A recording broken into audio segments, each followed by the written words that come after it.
2011 Single Family Design Board. Gloria, if you could call roll, please. Sweeney? Zimmerman? Here. Miller? Here. Bernstein? Woolery? Here. And Dykstra? Here. At this point, I'd like to open up public comment. Any member of the public may address the Single Family Design Board for up to 2 minutes on any subject within their jurisdiction that is not scheduled for panel discussion on today's agenda. Not seeing anybody jump up. Not for any of the projects that are scheduled, but for any other item. Okay. Not hearing any comments. I'll close public comment and bring it to the board for their approval of the minutes for the Single Family Design Board, June 20th, 2011. May I have a motion for approval of the minutes? I'll make that motion. Okay. First by Denise, second by? I'll second it. By Brian. And we'll go item by item. There's only, I think, 3 items on the minutes. So project number 1, which was 1303 Farillo Road, Lot 28. Is there any comments or corrections to the minutes? I would make a comment. If you see on the very bottom, it says that it's recommended that the board members do site visits prior to the next time this item is scheduled. If I could have staff remind us when that comes out on the agenda. Just so we don't have to look for that address. It'd be just nice to see that. Item number 2, 30 Camino Alto. Is there any comments on that item? No. Number 3, 1422 San Miguel Avenue. Any comments or corrections? Not hearing any. That was the entire minutes for that date. I'd like to take a vote for approval of those minutes. All those in favor? Aye. Opposed? Abstaining, none, and carries unanimously here. Okay. I'd like to move to the consent calendar for June 27th, 2011. May I have a motion for approval of the calendar? I'll make that motion. First by Denise, second by? I'll second it. By Jim. And Michelle, could you read the calendar, Yes, please? thank you, Mr. Chair. The consent agenda for Monday, June 27th, 2011. Item A, 2010 Garden Street, was granted approval of review after final with conditions. Item B, 1423 Shoreline Drive, was granted project design approval and final approval as submitted with the MPO findings. Item C, 1409 La Cima Road, was granted final approval as submitted. Item D, 628 Foxen Drive, was postponed 1 week at the applicant's request. Item E, 1232 Chino Street, was granted approval of the review after final with conditions, and the items were reviewed by Aaron Carroll and Jim Zimmerman. Thank you. Are there any comments on any of the items on the consent calendar for that day? Or comments? Okay, so I'd like to take a vote for approval of the calendar. All those in favor? Aye. Opposed? And abstained? None. So the motion carries. I'd like to get a motion for approval of the consent calendar for today, July 5th, 2011. For Denise, this is first. Second by Brian. And Michelle, if you could read the calendar for today. Yes, thank you, Mr. Chair. Consent agenda for today, Tuesday, July 5th, 2011. Item A, 2102 Edgewater Way, is granted approval as submitted of the review after final. Item B, 656 Las Alturas Road, is granted approval as submitted of the review after final. Item C, 1425 Alameda Padre Serra, is granted final approval as noted with comments. And one item was carried forward from previous minutes of March 21st, 2011. Item D, 221 Oliver Road, was granted project design approval with NPO and continued 1 week to consent. Item E, 242 Las Alturas Road, was granted project design approval with NPO findings and continued indefinitely. Item F, 1512 Portezuelo Avenue, was granted project design approval with NPO findings and continued indefinitely to consent. And item G, 628 Foxton Drive, was continued indefinitely to consent with comments. Items reviewed by Brian Miller and Denise Woolery. Thank you. Okay. Are there any comments on any of those items or questions? I have a question on the last item, which is the Foxton Drive. I think I received a public comment either Friday or this morning regarding that. Did both reviewers see the comments? Okay. All right. If there's no other discussion on those items, I'd like to take a vote for approval of the calendar. All those in favor? Aye. Opposed? And abstains? None. Motion carries unanimously. I'd like to move to announcements, and staff, if you have any announcements. Yes, Mr. Chair, thank you. I do have one announcement. I just wanted to remind the board that the project at 1233 Mission Ridge Road, that was a project that was granted us a project design approval by the Single Family Design Board a couple months ago. That was appealed, and it is scheduled for council on Tuesday, July 19th. And we would just request one board member attending that council meeting on that day, Tuesday, July 19th. Just to refresh your memory, the item was, the motion was made by Jim Zimmerman and Denise Woolery, and it was a 6-0 vote, and Bernie Bernstein abstained. Okay. Is there anyone that, either you guys who made the motion, are you okay going, or would you like somebody else to go to the hearing? July 19th, Tuesday, July 19th. Okay. Thank you, Denise. Let me check. I don't think I'm be able to go on it.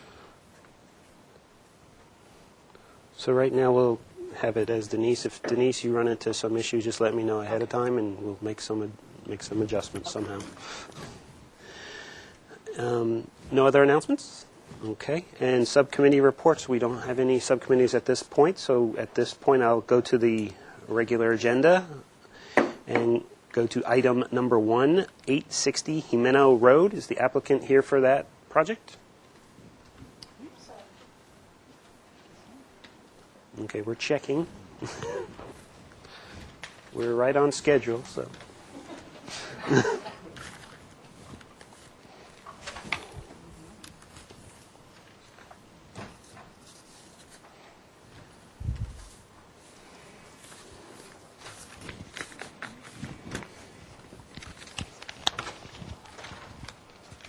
No applicant? Give her a call.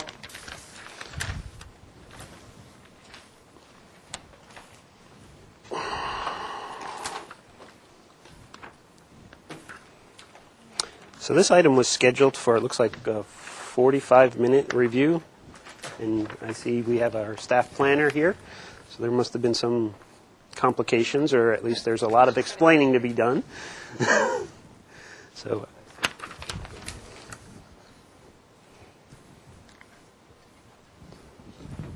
So Michelle, at this point, should we take a little break or just start reviewing the project? Let's take a 5 or 10 minute break right now.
860 Jimeno Road.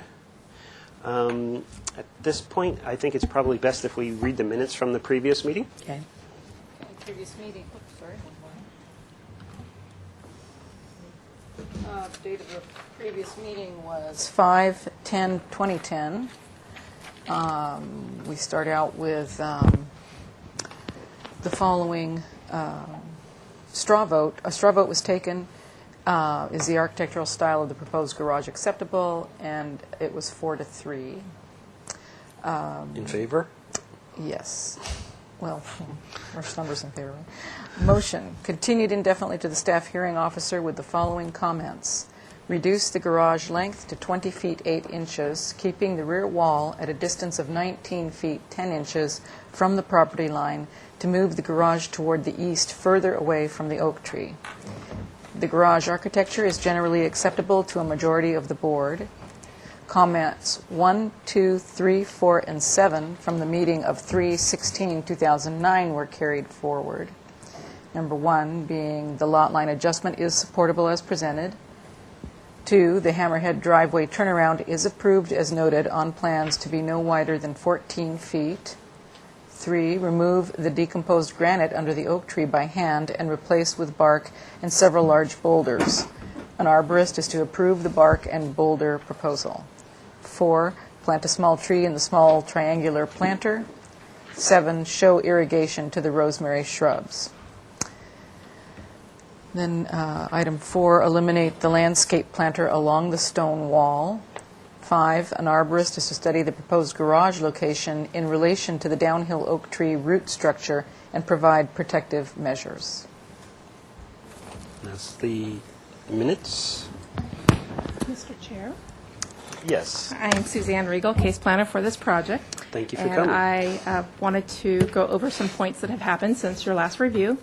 We went to the staff hearing officer and presented some changes to conditions A1 through 5 of the staff hearing officer resolution 046-09. The lot line adjustment was originally approved in June of 2009.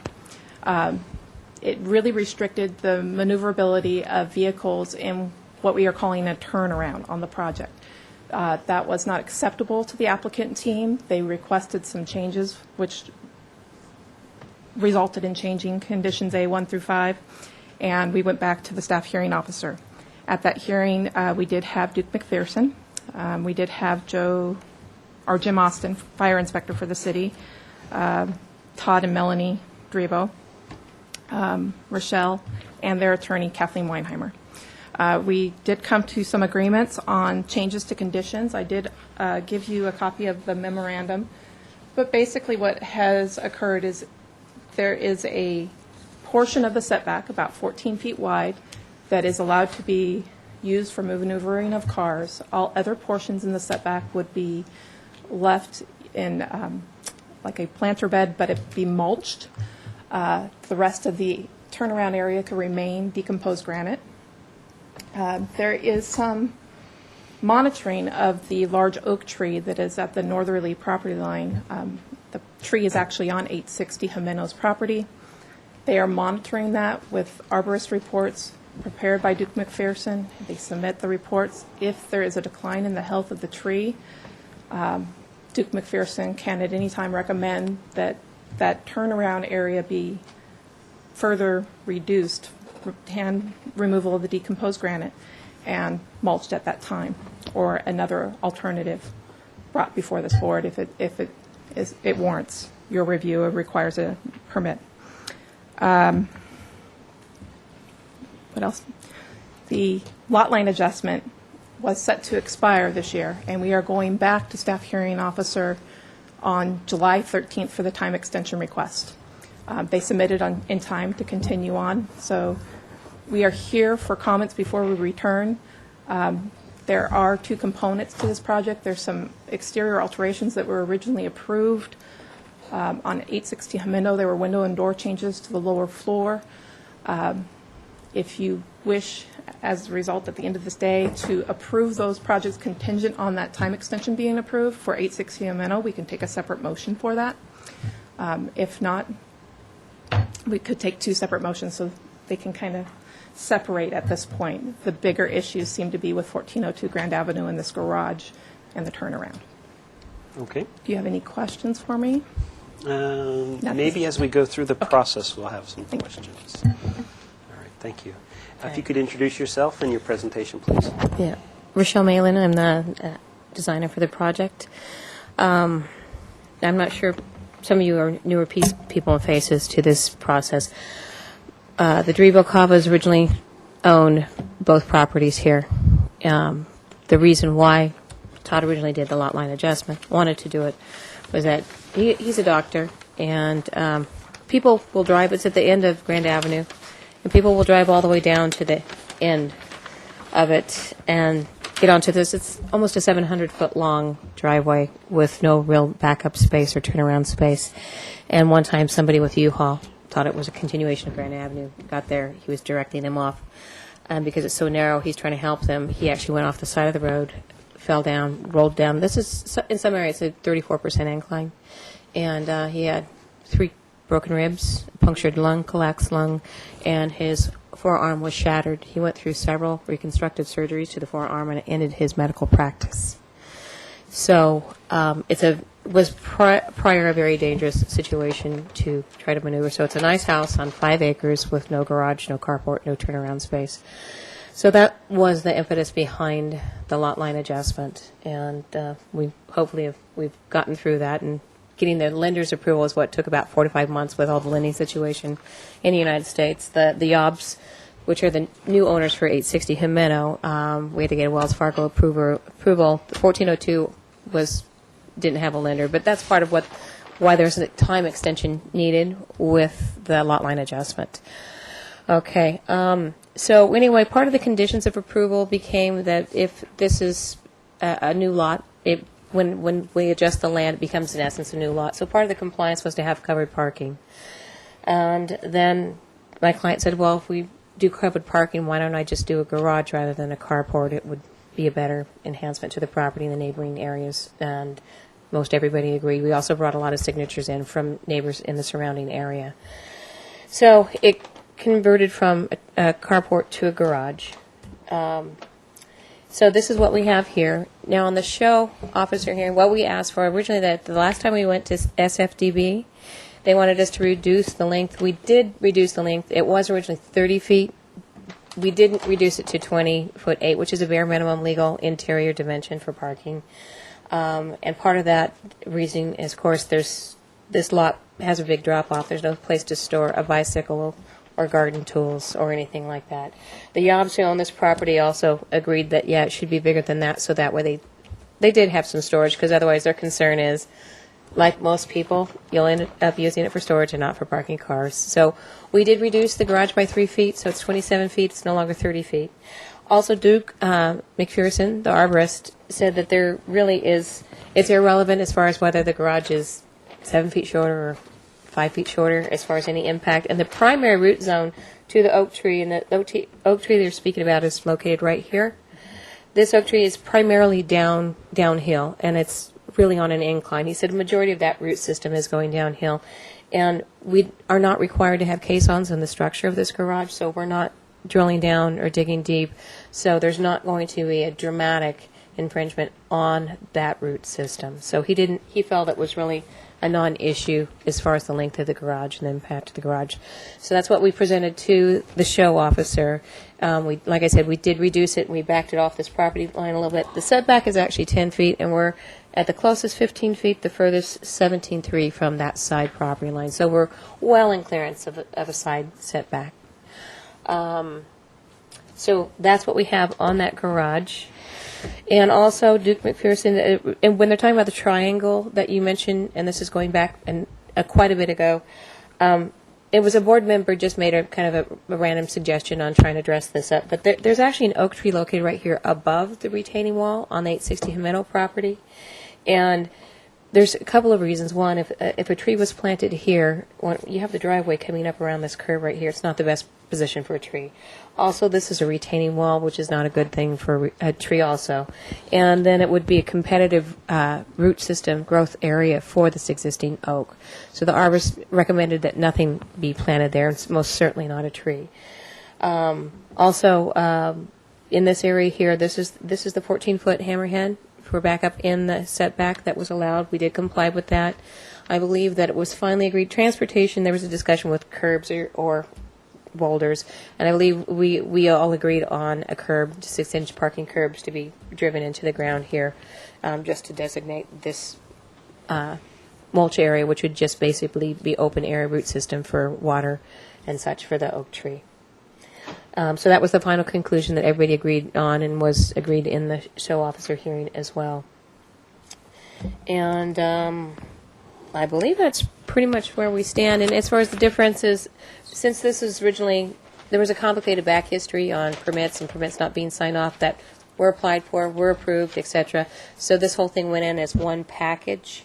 And so when Susan mentions to separate the cases, since the Yobs own this property now and no longer the Drivo Cavas, we'd like to separate their SFDB items from the garage, which is on the 1402 Grand Avenue. As soon as we can record the lot line adjustment, then we can come back for final approval, because you can't approve a garage on somebody else's property.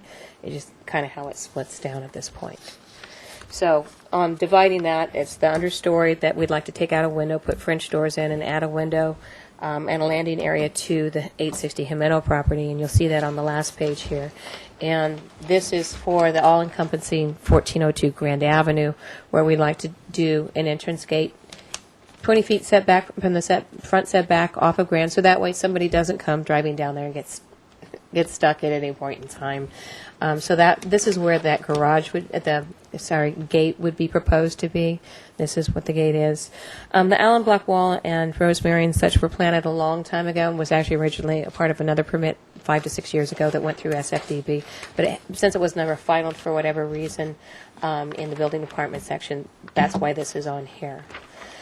And then, so the garage, the other new item would be the garage, and then the Yobs and Drivos wanted to get approval on, actually, once the lot line is done, they'd like to add just a fence along here, just an iron fence with stone that comes along here that replicates basically what's already along the property with Santa Barbara sandstone and some iron, just to have a demarcation between the property line as it exists once it's finalized.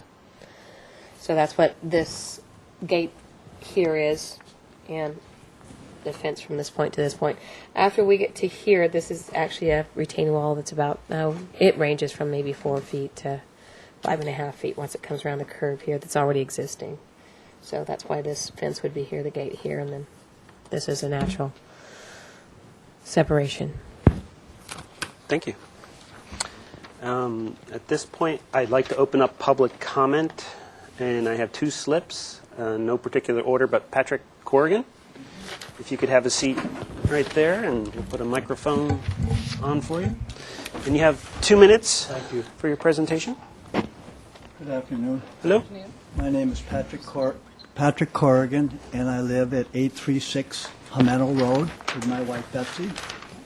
And I find this application very confusing and misleading in a way, because most of its contents are about 1402 Grand Avenue, and yet the application is for 860 Jimeno. Our immediate concern is that our property is immediately above that driveway, and our driveway, that drive. Which, I'm sure you're one of these houses over here. Here, this is Jimeno, and this is Lacura, just for reference for you. Yeah. Let me see where the driveway is. I'm just trying to get the bearing here. This is the 860 Jimeno driveway right here. Yeah. Our home is coming down Grand Avenue to their entrance. Still not getting... Yeah, this is the very end of Grand Avenue right Yeah, here. Grand Avenue. Our property is right in here. Can't You even- must- it you might must be- that. It may be that roof line there. It's so wooded I can't see. Yeah, the driveway is right along here. There's about 75 feet of driveway that butts on our property. Oh, is this it right here? Coming up like this? The driveway comes along here, comes into the hairpin, comes all the way along up to here. There's This is Grand. This is Jimeno. Take a look. You might be able to orient it better. You must- This is Grand You Avenue. must right there? Yeah, our house is right there. No, I'm sorry, that's Grand Avenue. That's our house right there. And there's a driveway, you see? And that's our property. And there's a low wall there, maybe about 4 feet, 3.5 to 4 feet tall. Okay. And that's really holding everything up. It's very, very steep. That property is very steep. Okay. So that's our real concern. that something would happen to that wall. Now, maybe they don't plan on touching Oh, that no, wall. we're not doing any work whatsoever there. Okay. Okay, so fine. we'll take a look at that. Okay, fine. Thank- Just be aware that that is a concern of ours. Thank you very much. So we'll go to Linda Cahill.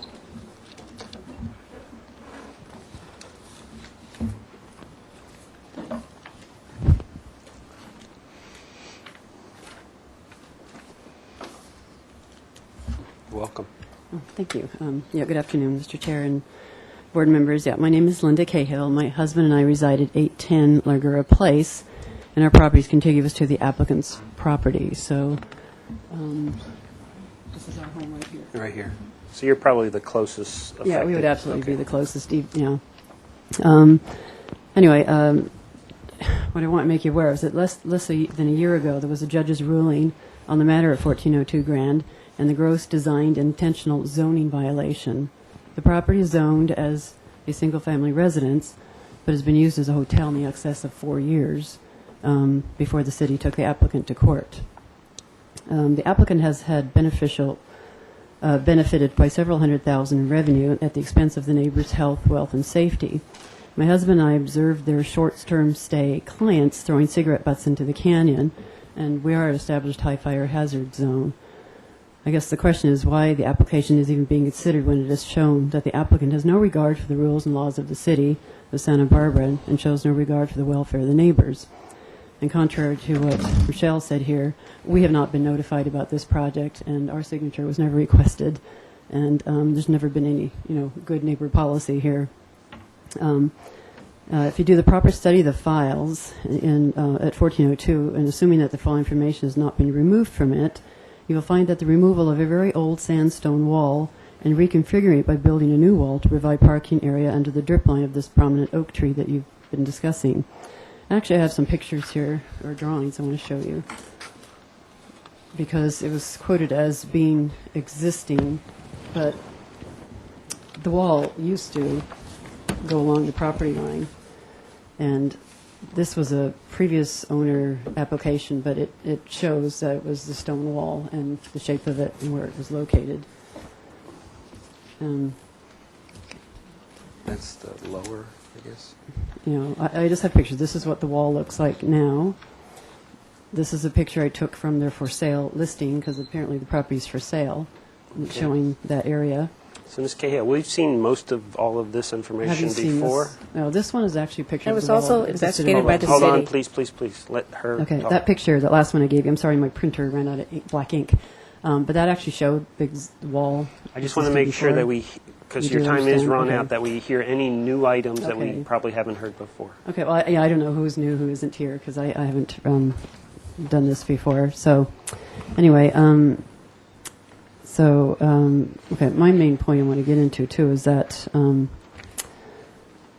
to think where I am on here. The garage, I guess what I'm concerned about is the garage, which is, to me, seems more like the size of a three-car garage, but it would be co-located only 25 feet from our home, and it is, probably 100 feet from either 1402 or 816 Grand, and it would be blocking a view that we've been enjoying for 30 years. My husband and I have lived there for, since we got married, we've been at that house, and we do have decks and out that way, and we do have, here's a picture actually of the location from our deck. Does this red indicate? That's just a flowering bush, I think. Okay. Yeah, it's just a tree of flowers, but Here's the oak tree for reference. So it's above that. And so the garage would be over here. Yes.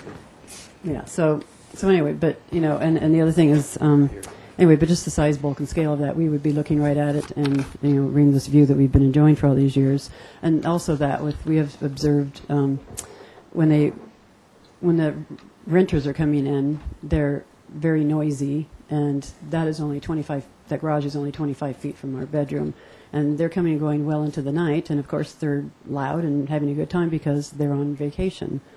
So I'm going to have to ask you to Yeah. wrap up, please. okay. So anyway, the only I want to go to the 860 Grand Avenue. The only thing I want to mention there is that I knew the Pedersons who lived there for 45 years, And Mr. Pedersen was an old world painter, and I was just concerned about just health and safety for anyone who would live under there because it was just dirt floor, and he did a lot of paint and stuff he got from out of the country, out of state, because he do stuff that wasn't legal in California. And so I'm worried about all that toxins and stuff that would be in the soil there. That would be my only concern about that. But anyway, I just ask you to consider and, check the file carefully, because there's a long history here. And It is a we're complicated concerned- project, and we're we've seen concerned it about for our a while, view so- and infringement upon our privacy and such. Thank you for your Yeah. comments. Okay, thank you. Did you want to keep any of these? I think we do have to keep it now that Yeah. it's been Oh, on okay. Okay. All right, thank you very much the for your camera. time. Thank you very much. If there's any other public comment, I don't see anybody else in the audience, so at this point I'll close public comment and bring it back to the board for their questions.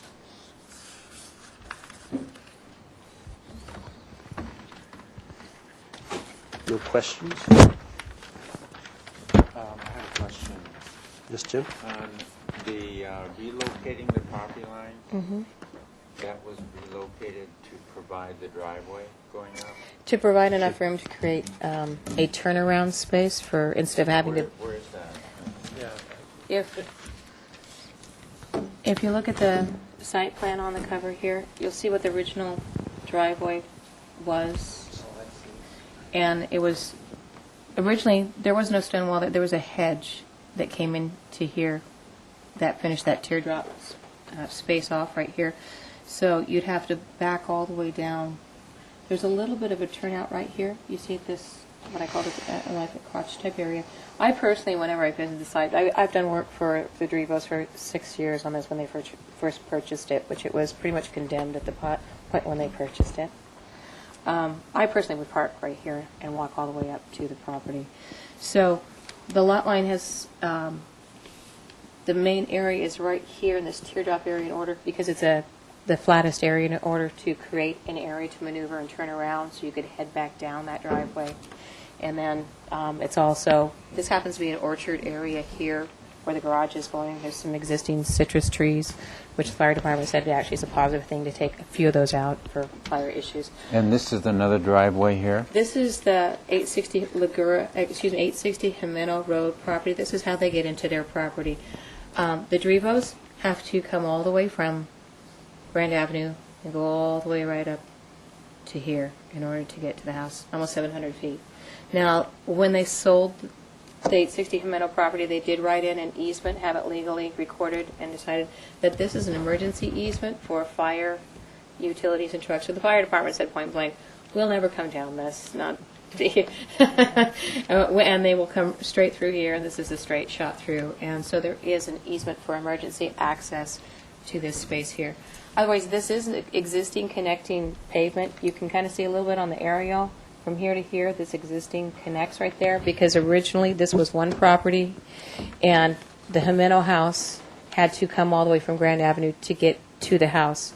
I believe in the 1960, 63, I believe it is Ligura Place went through, and then at that point they had road access, and so this driveway was created to get to the Jimeno.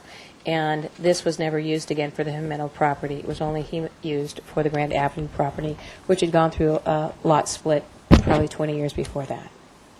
Does that answer your question, Jim? Well, I have another question. Okay. Well, I'll come back to it. Go ahead.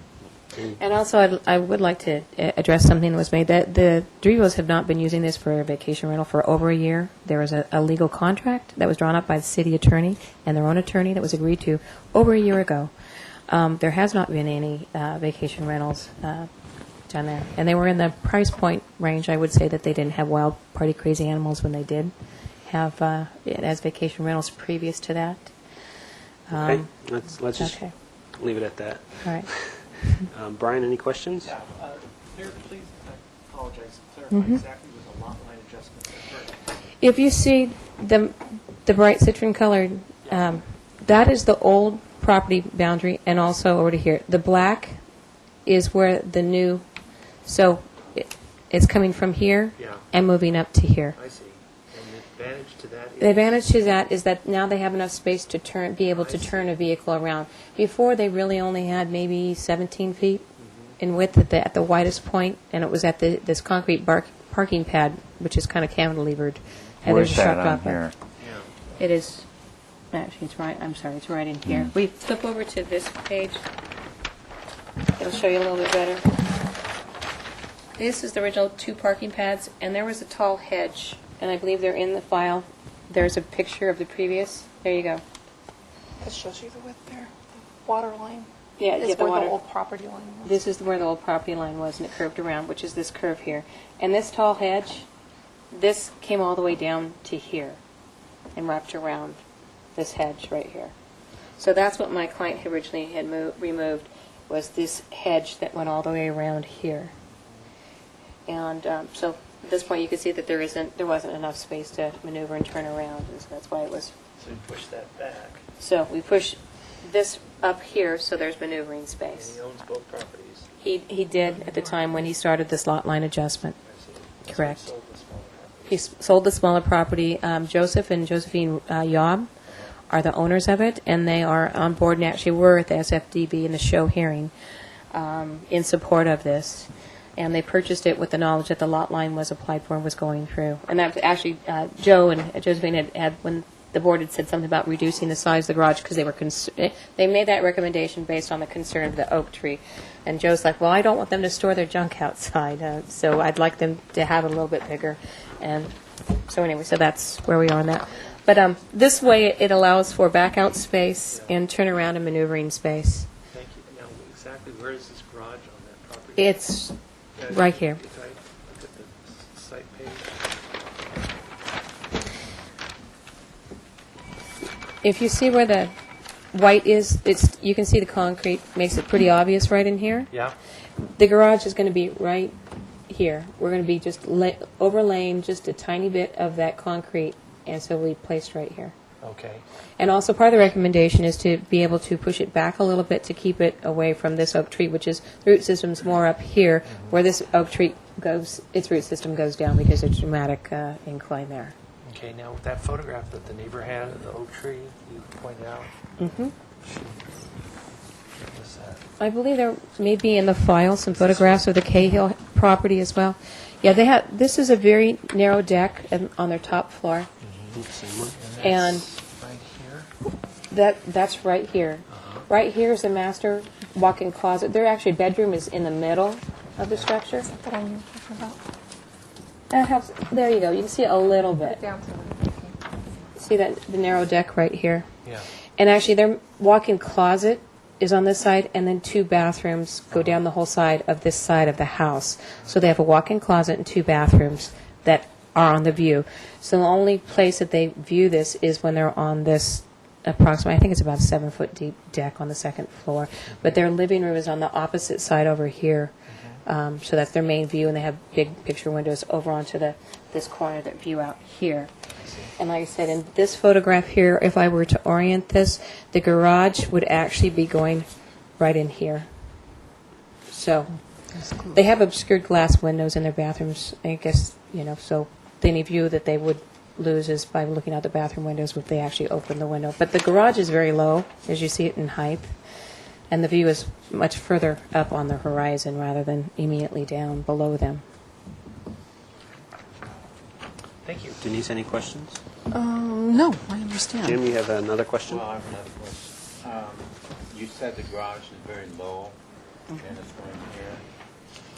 That seems that it's a lot higher than... Turn on your... If you could turn on your mic.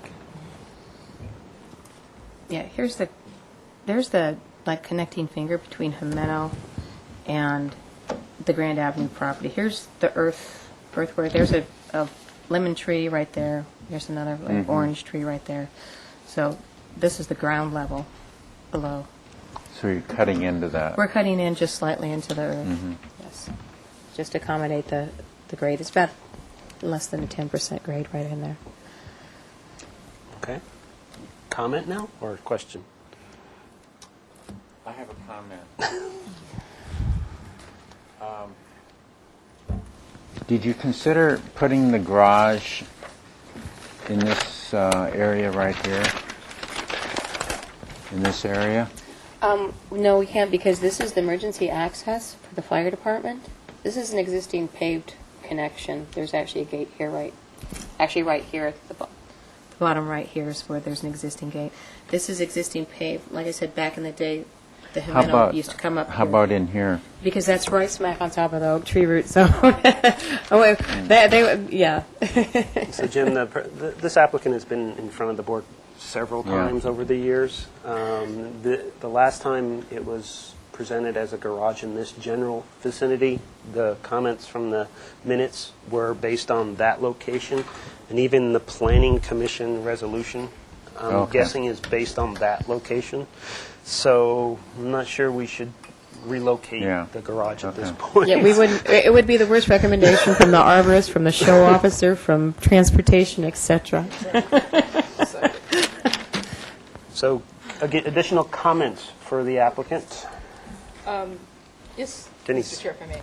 Well, I'm looking at this now and seeing it pretty succinctly, finally. It was confusing, I must admit, to me in the beginning. But I see no problem if Duke McPherson is fine with the location of that garage there, then I think that that's okay.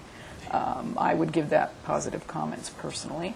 You will be probably relocating that gate for fire access back, like when you put up the fence line? I would Correct, it would be imagine? right here, instead of Okay. down here. Right, so then you'll have more maneuverability room there. Correct. And you're still driving down and around this area, well, I guess is this still paving to drive upon, that decomposed granite area? Or- Yeah, it can be used for maneuvering, and also Duke McPherson prior had recommended that we put sleeves, I believe it's 2-inch sleeves with a shielded cap, a strainer cap on top, and we did that approximately every 24 inches throughout this decomposed granite area, so that way it will retain perforation Yeah, and wow. percolation into that area. Well, that's a good He thing. said he felt there was no negative impact from maneuvering on it or even parking on it, just because it's a well-established older oak tree. He just would make sure it got, aeration. Sure, which is the biggest, that's the biggest issue with driving over the root zone is compaction and Right, so we did Aeration. install those sleeves per Oh, his so those directions. are already installed? Yes, those Okay. have been installed for over a year.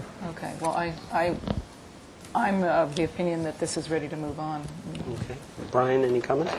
I'm sorry, I have one more question. Sure. I can be a little more grounded. Okay. This is the house. This is Jimeno. That's this house. Correct. Yes. Okay. This oak tree is that oak tree. No, that oak tree that you see that's very large right here is this oak tree. This is a smaller oak tree as it goes around the turn in the bend in the driveway, about 30 feet further down.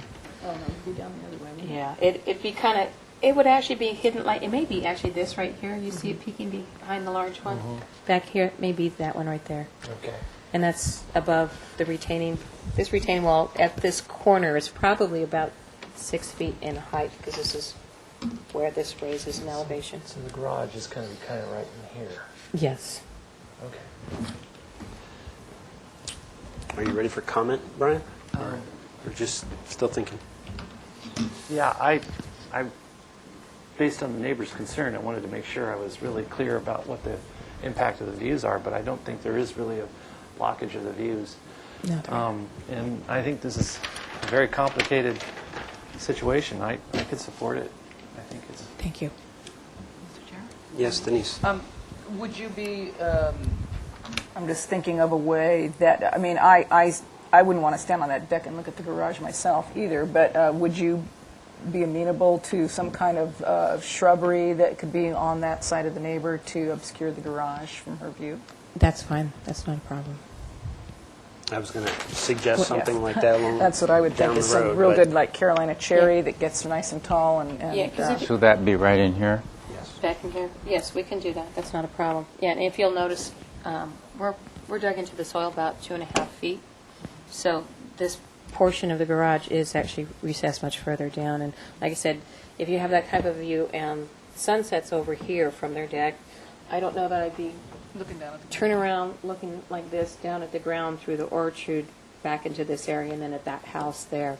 It's Jim, comment at all?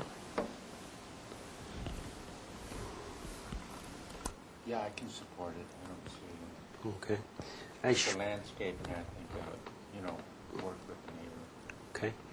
Probably should have asked this before, but probably a year ago we did. This has slate roofing on it.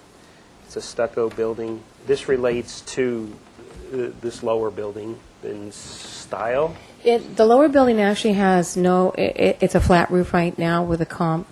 The owner has thought about it at some point in time, perhaps of putting a low-pitched roof on the main structure. So the color stucco and detailing, like the hand-carved wood doors, are the same as what's on the existing structure. But he would like to, with an eye to the future, to be able to a low-pitched roof on the existing structure and have it work with this. So right now, it's just a comp rolled roof on the main house. Okay. My comments are similar to what everybody has said before as well. Whether you need 27 feet or 24 feet is, you could get storage in 24 feet. But in compensation for that square footage, I think we would ask for a screening device so that the neighbor doesn't have to directly look at the side of that building. Other than that, I think the recommendations from the arborist and from the planning commission are good.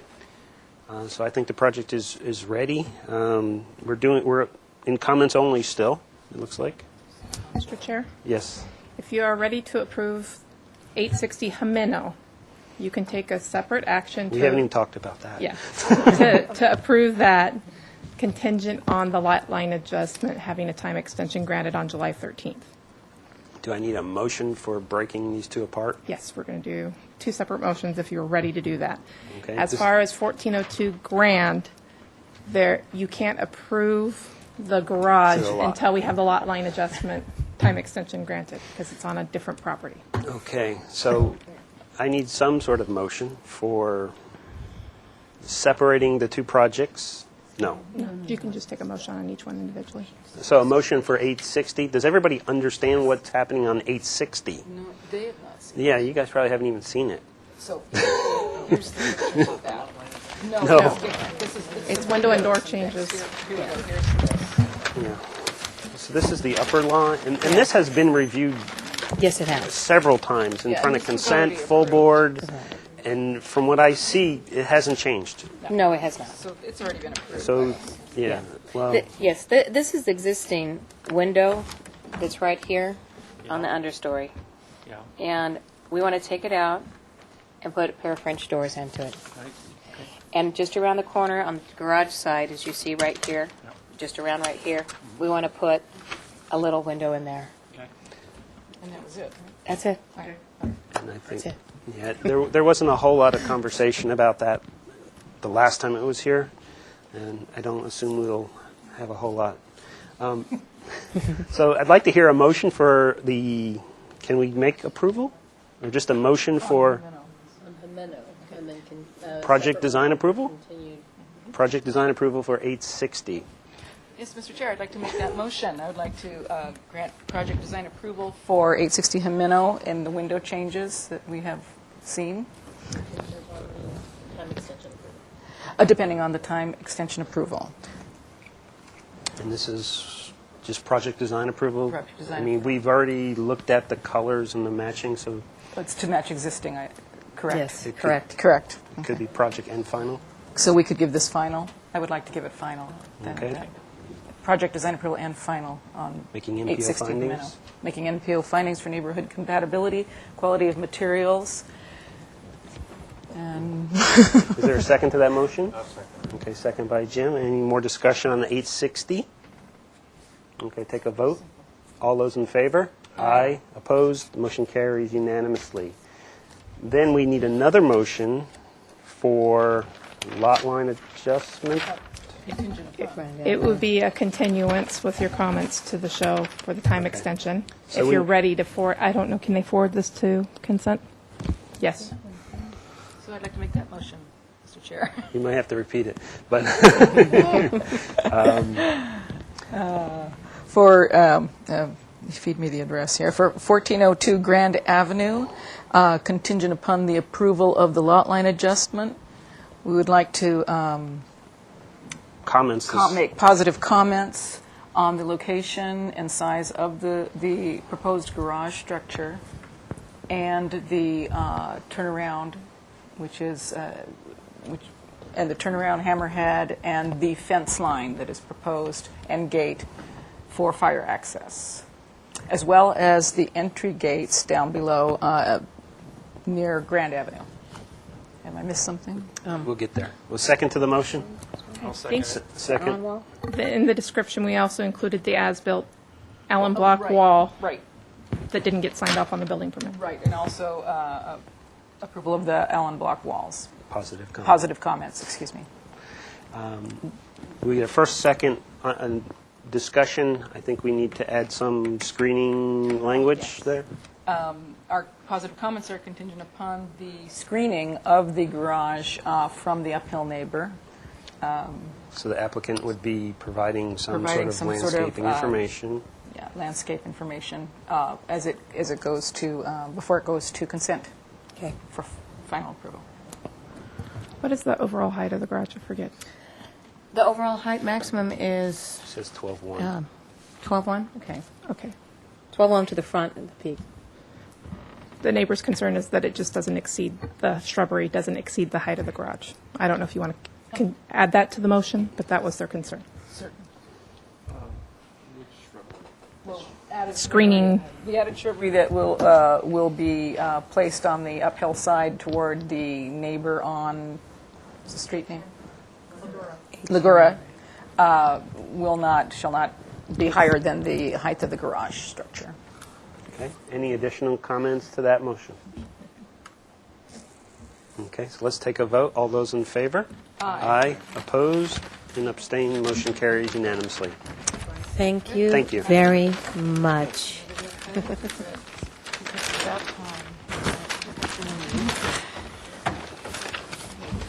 you for doing all that work under the oak tree. Appreciate that. Thank you. Very good.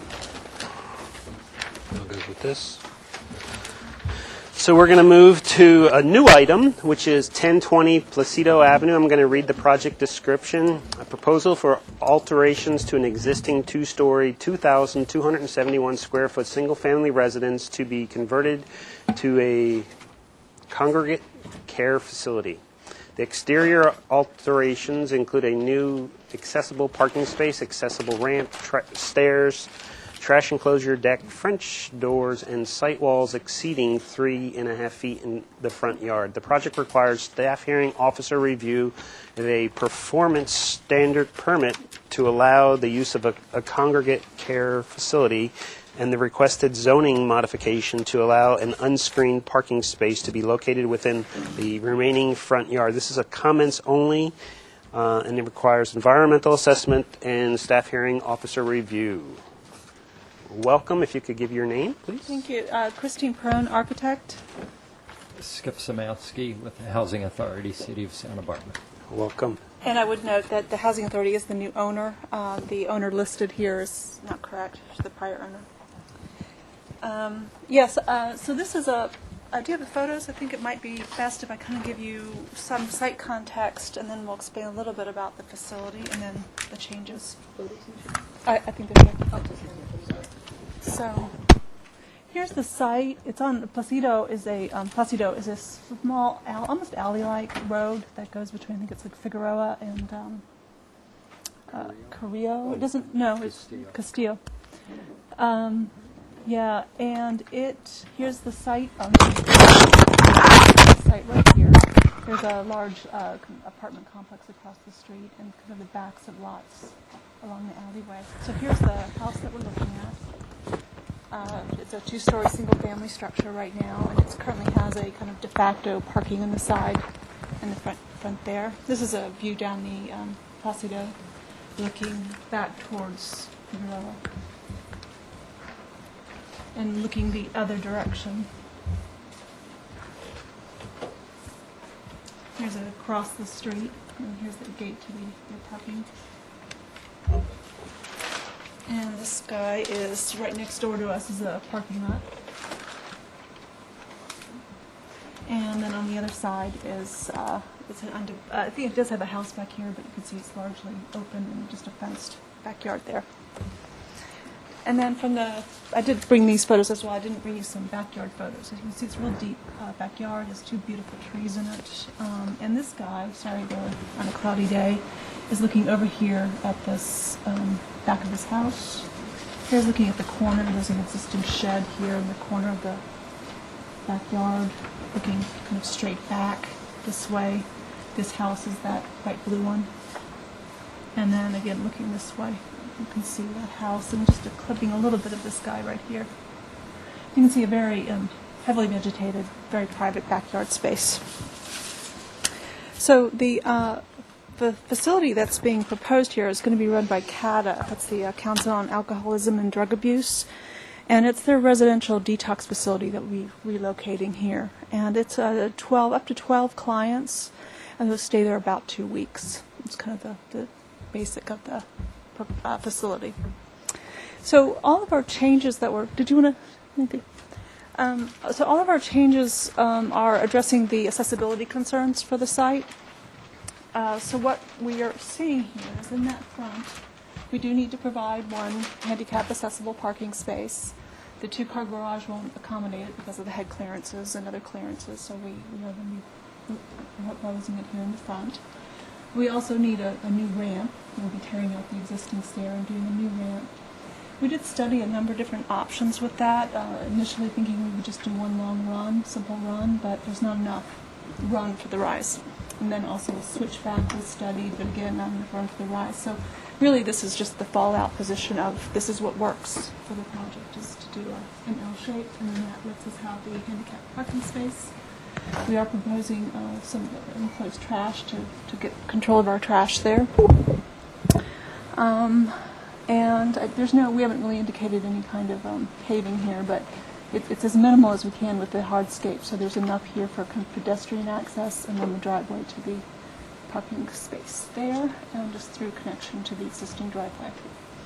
Other than that, we're just going to be putting a deck off the back, and we're reconfiguring on the interior here to make better handicap access and give them access to the back deck. So that's a lot of the scope. It's very simple, but we wanted to get in early. We're in the PRT at this point. We wanted to get comments from you for their evaluation, especially with putting the parking space in the front. Because we're at concept, we haven't done a landscape plan, but we know you'll probably be interested in that. As you can see, we've pulled. That's why I was talking about this pedestrian access. We've pulled as much landscaping across here in the front, and that's pretty deep. That's if this is 10, that's probably about 5 feet deep of landscaping to help mask this. Let me think here. We think that this is a good project for this neighborhood. It's given the kind of the sensibility of the street. We think that the parking space in the front won't be any kind of major impact, especially if we can get some landscaping around it. And that the only other thing that might come up is in discussions with the PRT and the city building and transportation. There may be a potential that we'll have to cover this. Right now, we're proposing this as an uncovered. But just so you know, we'll be coming back if we do, or we'll be coming back anyway, but that's kind of our unknown. I think that's really it. It's very simple. Oh, this door, there is just one meter, because this floor is getting raised to give handicap accessibility. This French doors are being raised the same amount. That's the only other thing. Can you just go over quickly, I might have missed it, the zoning modification exactly? Well, I think it's because of the parking spaces in the front, and they're not seeing this. I think they're interpreting this as not screened. So I don't know where you call that, how much landscaping here this constitutes screened. And there's no additional work over on the building? Okay. No. Anything else? I think that's it. Okay, thank you. And I see a staff member here. Are you here to comment on this project? Hi, Kelly Bradison, Assistant Planner. No, I'm just here to observe and be available if you have any questions for staff. And we did look at the backing out and determined that Placido acts and is an alley, so it wouldn't require a modification for screening since it's an alley and not a public street. Okay, good. Thank you.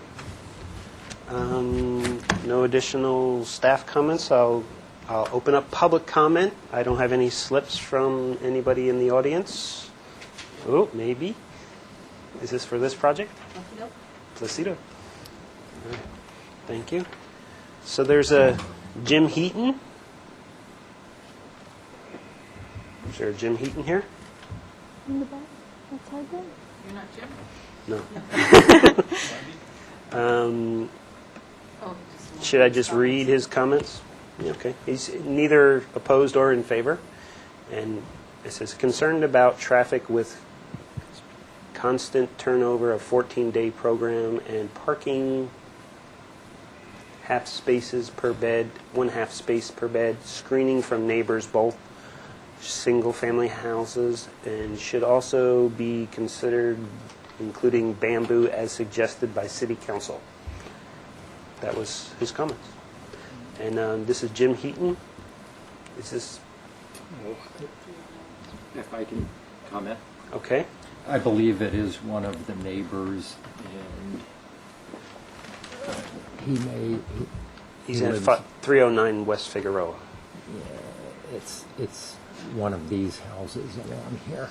Okay. And again, we had neighborhood meetings, and the Housing Authority took those comments, and we'll be applying them where we can. I would just add, I know the board doesn't, consider parking counts and traffic, but just as a word of explanation, the 12 people, up to 12 people who would be here aren't allowed to drive themselves, so they don't have any cars. They are picked up and dropped off by one of the staff members who takes their car, leaves, brings it back. So there's not a lot of extra cars involved with that. That's why you see the low number of parking spots available. No guests are allowed. So it's very minimal impact. Okay. Well, I'm going to officially close public comment now and bring it back to the board for their questions. Brian. The front door,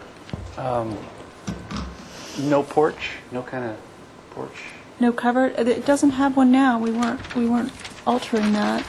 It has a porch. It has the current situation has a few steps up, and then we're kind of replicating that so that we'll have a few steps up and a porch. There's no covering over it. Is that what you mean? Yeah, there isn't any. Additional questions? Yeah. Jim?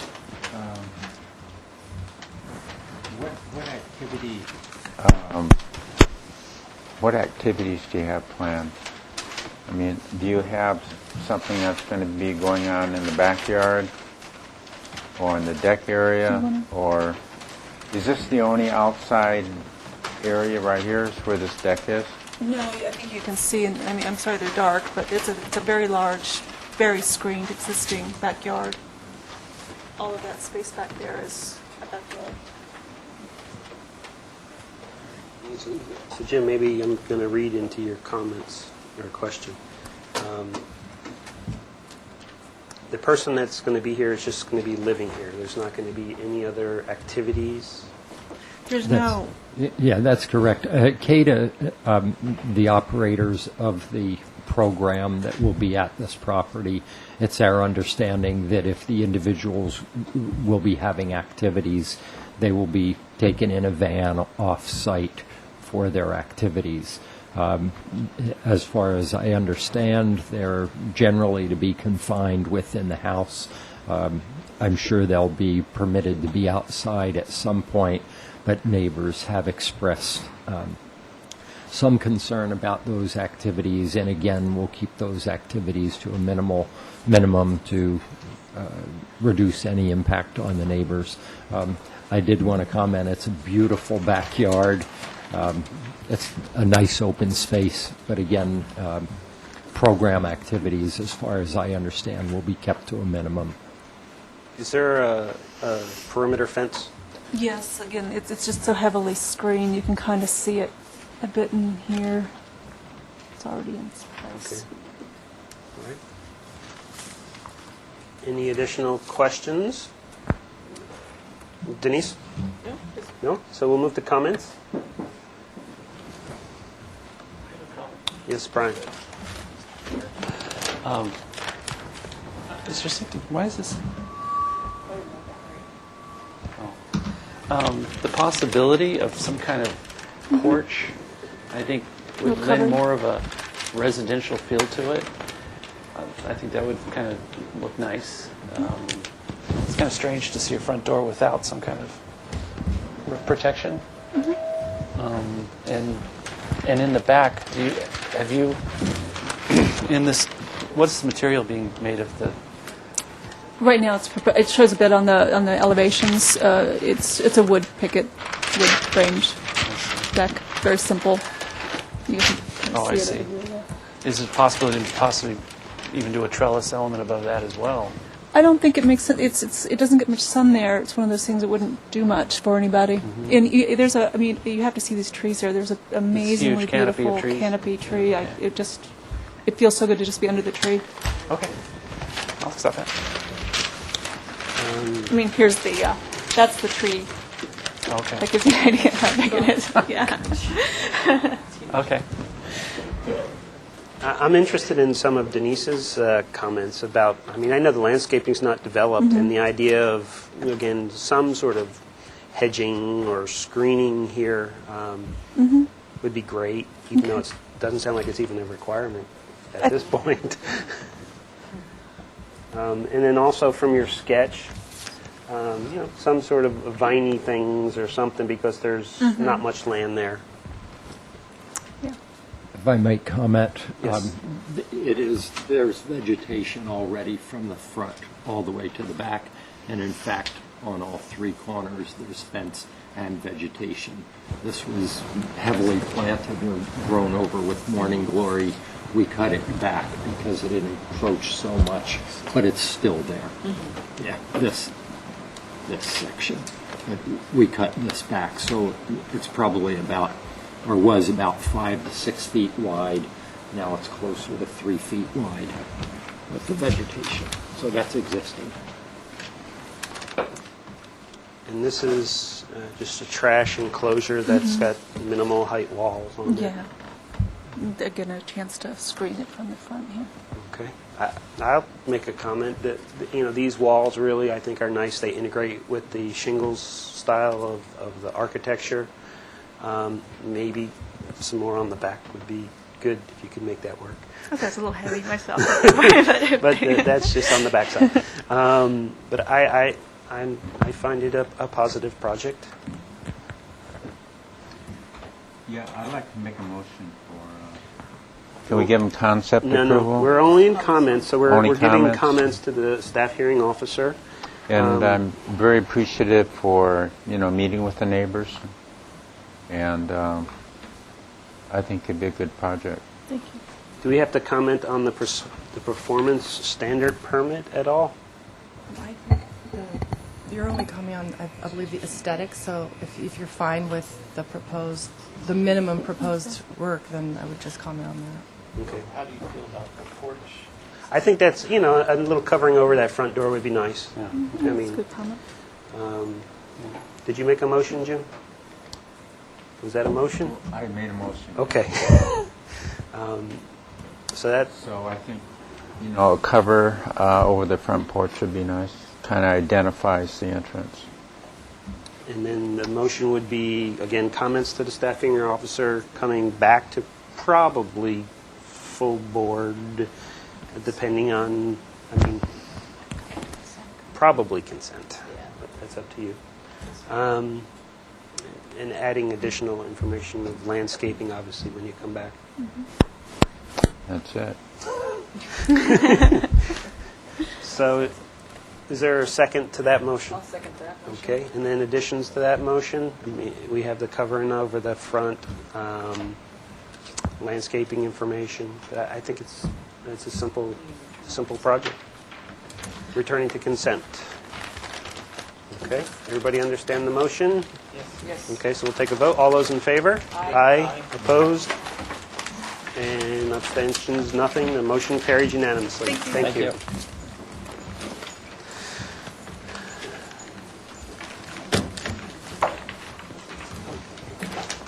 Okay, so item number 3, 3750 Maru, is it Maru? Lane? And we've seen this project before, so we'll get some minutes and we'll get the drawings up here. I see a lot of people in the audience of interest. So if you're gonna speak today, you have to have your slips filled out. Looks like they're all out already. But if you could somehow make it to staff and let them know that you would like to speak. And each member of the public will have 2 minutes only to speak. And please don't try to repeat any comments that some of the other neighbors or concerned people have made. Just say, I agree with the previous speaker, or however you want to address it. But don't waste time repeating things. If you have new information, we'd like to hear that. Okay? So at this point, we're getting minutes.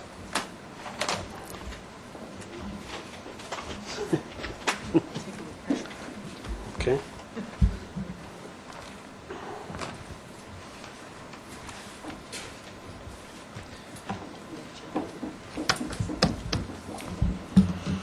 Okay, and Denise, if you could read the minutes from the previous meeting.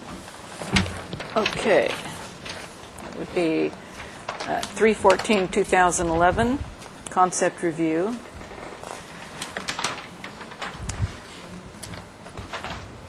Our motion was continued indefinitely to full board with comments. Verify the accurate lot size of the property. Correct the FAR calculations and the site statistics on the plans to reflect the accurate lot size.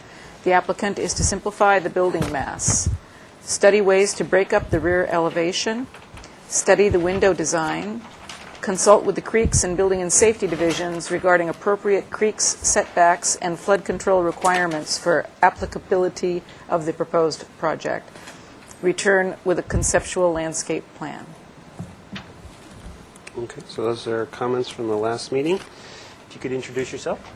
My name's Richard Redman, Edwards and Pittman Architects. And your presentation, sir.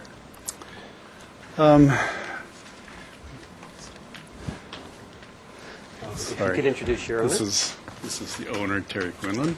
Welcome. Sorry about that.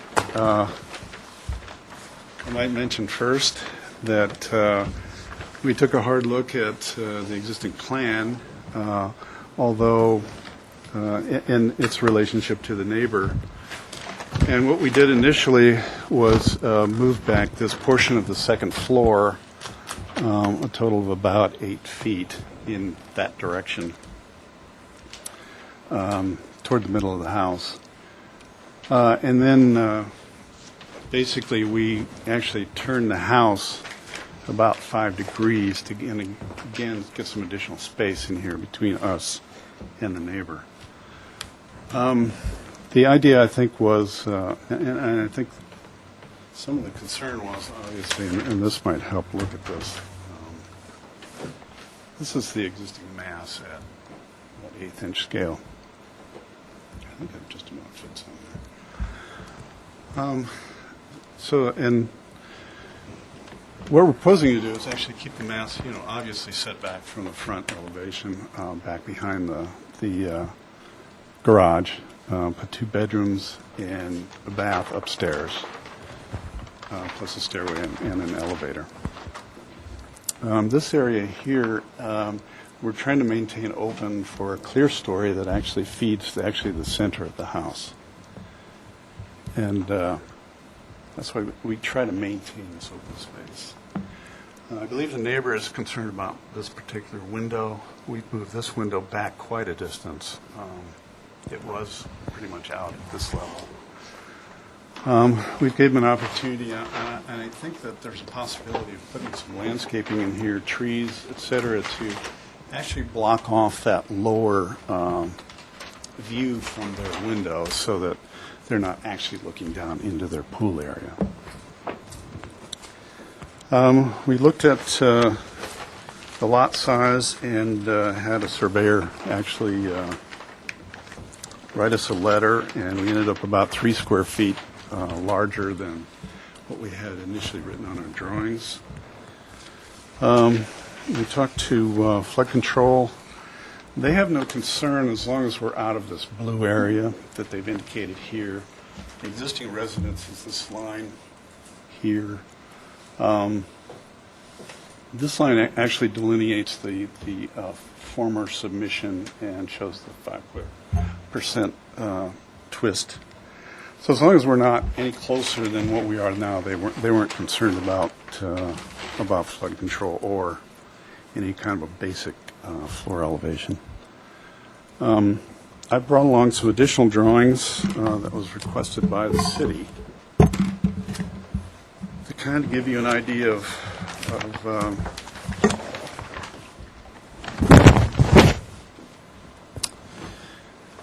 this dark line actually represents the existing house.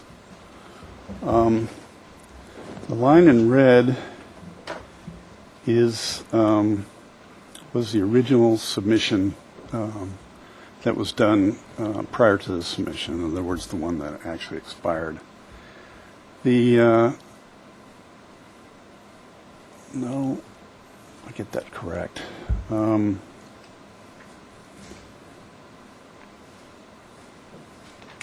It's either that or the green. I'm confused. It's the green. It's the green that was the original submission that was done previously that was approved. The red was the last submission, and then this actually the footprint with the double line was actually the current submission. So existing, original submission, last submission, and then basically this submission.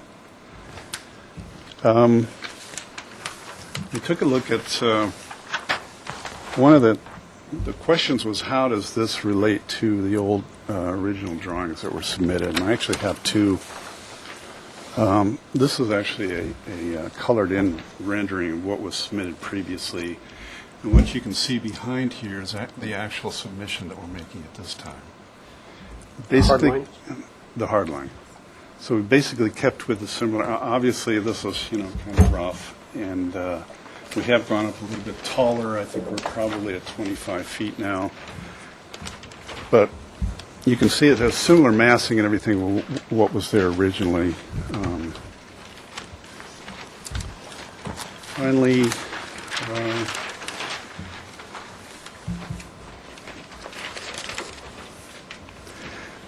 this is actually a plan showing the creek is out at this point. The top of bank is at this point. I'm doing a section through here, which actually is the closest portion we are to the creek. This shows the relative creek bed, the elevation at the top of bank, where this wall hits it. There's a little 2-foot wall here, and then back to where the residence is proposed. Now, the concern was by creeks with a new residence, they like to have it set back 50 feet, and that's what this line represents. But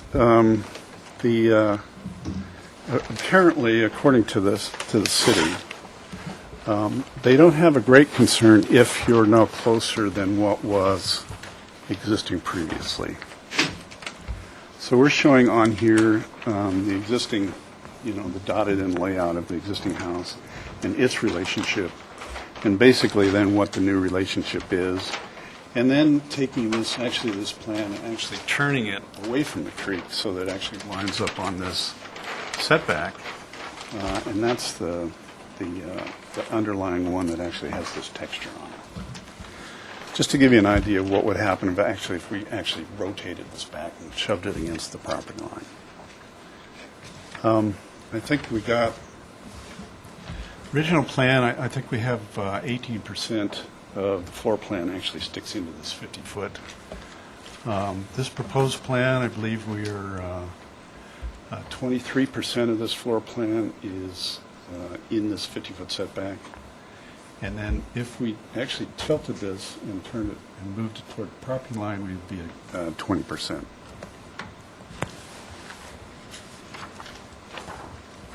Now to address the elevations, we did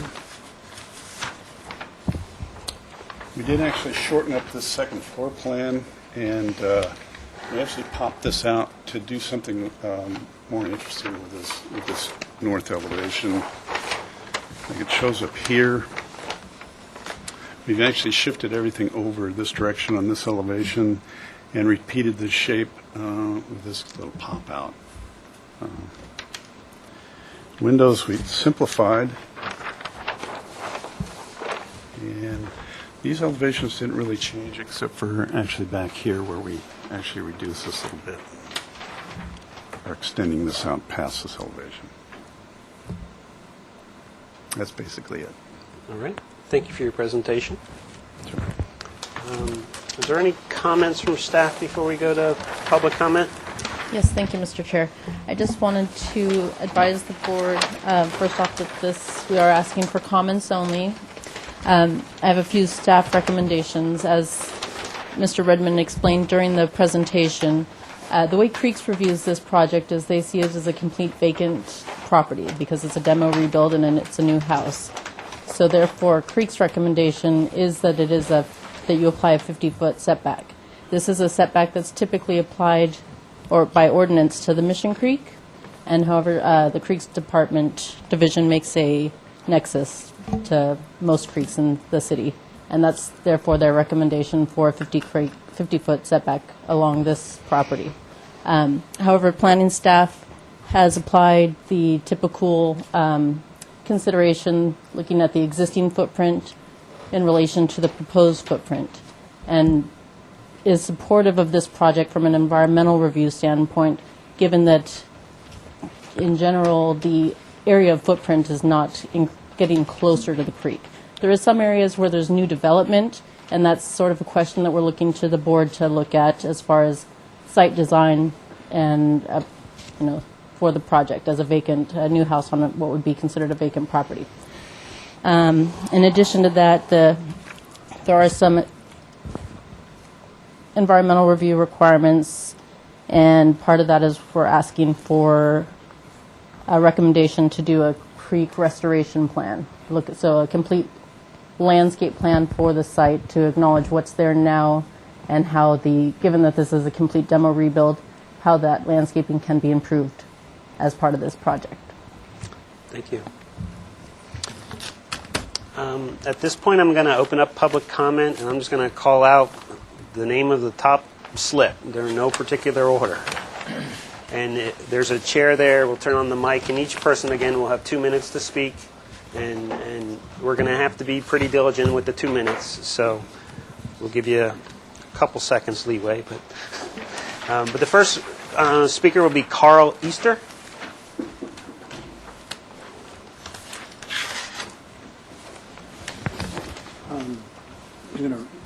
Okay, sorry about that. I'm going to read this because I get a little nervous.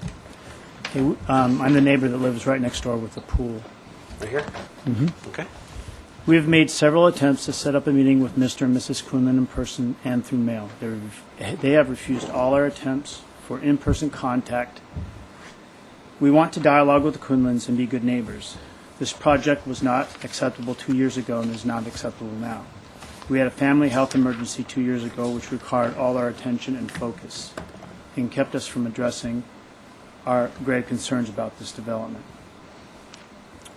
We appreciate the chance to register our objections to the current proposed construction and to hopefully reach a compromise that is acceptable to all parties. We want to dialogue with the Quinlans and be good neighbors throughout this process. We are sure they appreciate the uniqueness of where we all live and will want to maintain the integrity of our neighborhood. We propose that the design be changed to a wedding cake style. There are many great examples of this type of construction in the updated single-family residence guidelines published by the City of Santa Barbara. We understand and support the Quinlan's desire and right to develop their property. In fact, our home is a two-story residence. The second story was added before we purchased the home, and it does not have any windows that overlook the adjacent neighbor's yard. We feel our right to privacy is just as important as the right for the Quinlans to build their home. Thank you. Thank you very much. So Larry Fawcett will be the next speaker.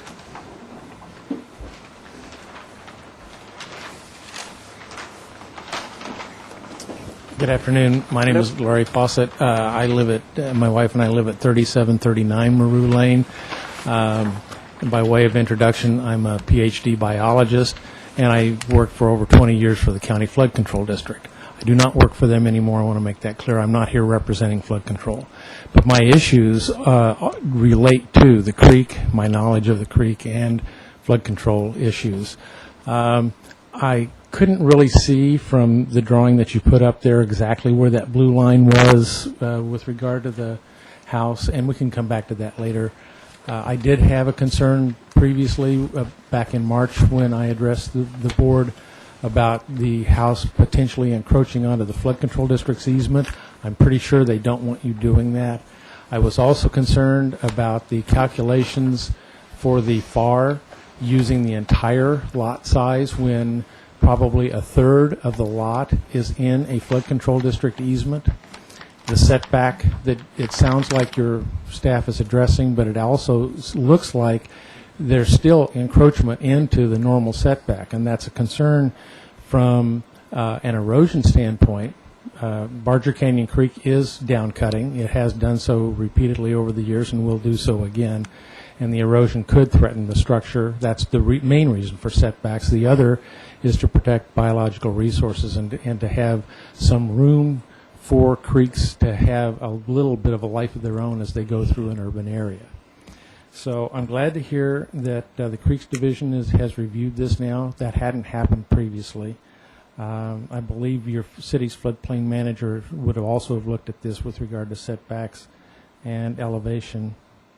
And the last thing I wanted to mention, aside from the riparian concerns, I'd be happy to meet with anybody to talk about that in more detail. 2 minutes certainly isn't enough. But you might want to make sure that flood control is very happy about this with regard to access. Thank you very much. So Ken Kessel?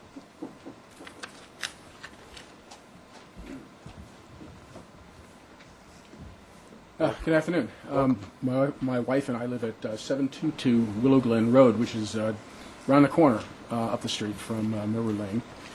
We've lived there about 5 years, and we moved up from Los Angeles. We had a house for 17 years in the North Hollywood Studio City area of the city. I think I'm speaking for a bunch of people here because my main concern is about the size and scale and compatibility of this project in our neighborhood. I don't know if you want to show of hands, but I have a feeling a lot of people here feel the same way. I'm just trying to cover their concerns as well. My experience down in Los Angeles showed me what happens to a neighborhood when a house is allowed on a property that has no size or scale or compatibility with the other structures in the neighborhood. Most of the neighborhoods I lived in Los Angeles, including my last, were built in the 30s or 40s, and then in the 1980s we saw people starting to build rather large properties in the neighborhood. It pretty much changed everything that took place in the neighborhood. People had houses looking into their private yards and private spaces. There was a lot of controversy about that.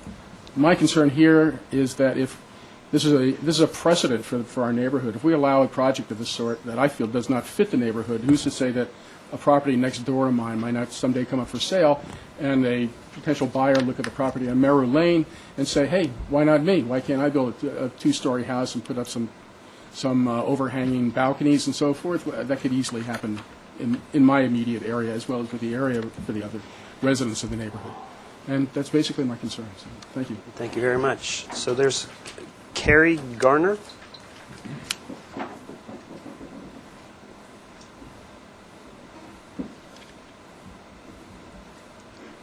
Hi, good afternoon. Welcome. I had 2 photographs I put on there, and so if you want to use those for your overhead projector. Thank you for the opportunity to speak today. My name is Carrie Garner, and I live at 3764 Brenner Drive, and I also teach in the Hope School District. So I'm one of the lucky ones who gets to walk across from Monte Vista School. This wonderful neighborhood community has been our home for 22 years. And in those 22 years, there have been only 2 extensive remodels done to one home on Willow Glen and one home on Brenner Drive. And extensive means that you have one wall remaining and the majority of the house has been redone. And this is out of 82 homes total in this surrounding neighborhood. I've provided photographs of these 2 remodels, one completed in 1992 that is 1,877 square feet, and one finished just this year in March of 2011 at 662 Willow Glen, which is at 2,246 square feet. And it happens to be that this new home on Willow Glen is just 6 houses away from the proposed new 2-story, 3,227 square foot Maroon Lane home.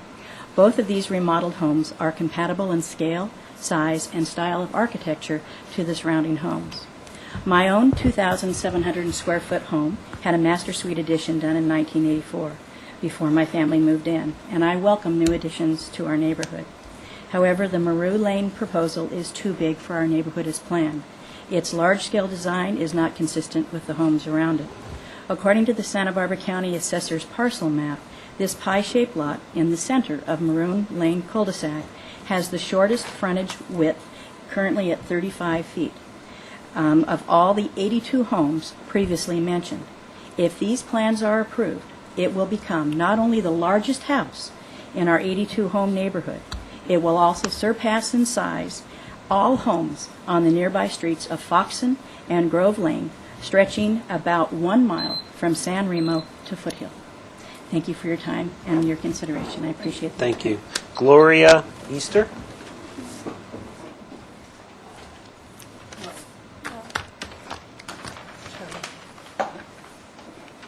Hello, I'm Gloria Easter, and I live right next door to the property, and I'd like to begin with this letter I wrote. Our friend and architect, Brian Cornell, who also lives in our neighborhood, has visited our home and has met with Rich Redmond right here.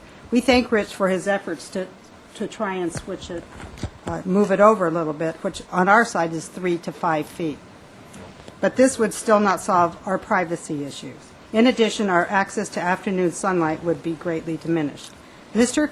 Cornell, who has looked at our pool area, which would be most compromised by the Quinlan's proposed development, has characterized this project as aggressive and out of character to our neighborhood. He feels this home would be an anomaly and not at all in keeping with the scale of the other surrounding homes. This proposed home construction would yield a hulking structure that dwarfs all of the homes on our street and the surrounding neighborhood. Allow us to present a graphic rendering of the south and west elevations of the Quinlan's proposed project. If I can show this to you. This is from the street. Can you see? That's our cul-de-sac right there to the left. On the right-hand side, that's a rendering of how it would look with the new construction. It reminds me of Costco. This is the next one. Yeah, that's probably better. Thank you. Oops. Oh, there you go. And which is over 3,800 square feet. This one now is from our backyard, our pool and spa area, where we spend the 3 seasons, spring, summer, and fall. And you can see what this would do. And all I ask is that the Quinlans come into our backyard and meet with us and speak with us as good neighbors do, to say, look, let's figure something out here. And in addition, we'd like a solar study. And as I said, to please come into our backyard and see, this is what we would see from our pool. And story poles. And we are in no way advocating that our neighbors' right to improve their property is nullified.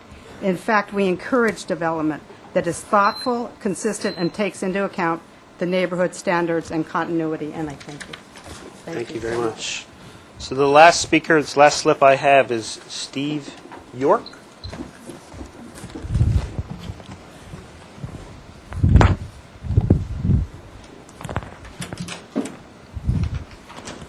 Hi, my name is Steve York. I live around the corner on Brenner Drive, 3754 Brenner Drive. I've lived there about 5 years. I really want to echo the comments that have been made about the size, scale, and bulk and lack of compatibility with the overall neighborhood. I also lived in Los Angeles for about 30 years before I moved up here to Santa Barbara in Manhattan Beach. And again, in the 80s and 90s, I saw what happened to the McMansionization of the neighborhood. First one house, then another one, and then before you know it, after 5 or 10 years, the whole neighborhood has really been completely transformed. We've got about another 15 people here, all of whom I think share the comments that have been already echoed up here. and we would like to see something much more in keeping with the character of the existing neighborhood rather than the large, bulky structure that's proposed.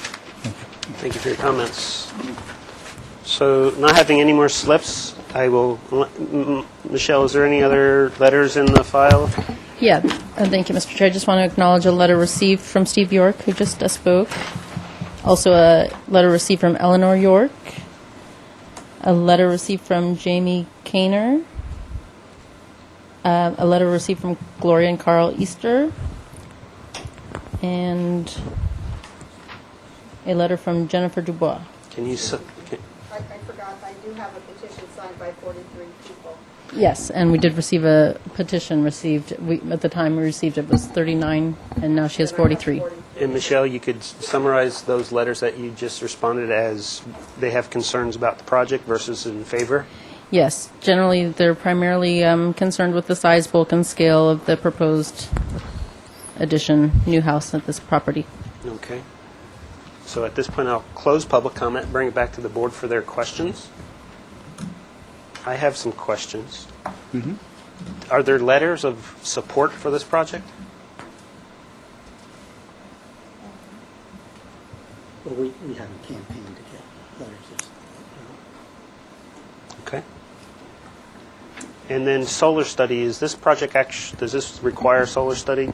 No, actually, the ordinance reads the, excuse me, I don't have it right in front of me, but the angle of how we determine what property is applicable for a north property line, it has to be greater than 45 degrees, and their adjacent property is not greater than 45 degrees as part of the solar. So the solar adjacent really be the creek and the neighbors behind on the other side of the creek that would be concerned. Okay. And another question, the applicant has spoke about ways of screening.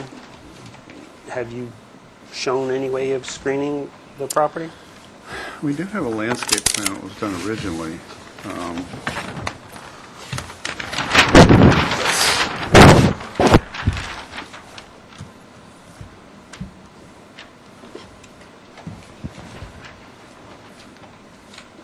Is this the same footprint that's... It's changed. It's changed. This is actually the previous submittal that was approved, but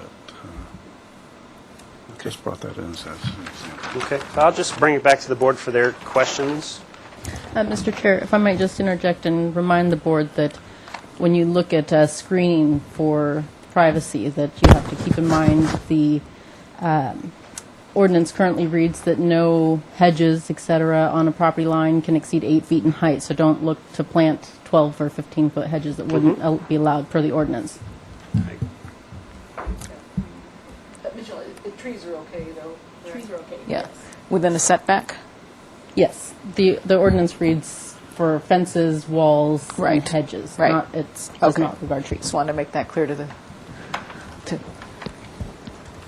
I have one more question. Question? So this was previously approved, but is that approval still in effect? No. No. Thank you for the question. I was going to actually elaborate on that. The previous project was approved, and it is now expired. So this is, hence, a new application that you have to look at in that regard, and you have to apply all the current applicable SFDB guidelines for neighborhood compatibility, et cetera. You can look to the original previously approved project for comparison, just to see what was approved, but this is in discretion. There's no validity to approve this project based on its minor changes from the previous project. So it's a new ballgame? It's a new ballgame, and you have to apply all current design guidelines. All right, thank you. Any additional questions? Hold on one second, Bernie.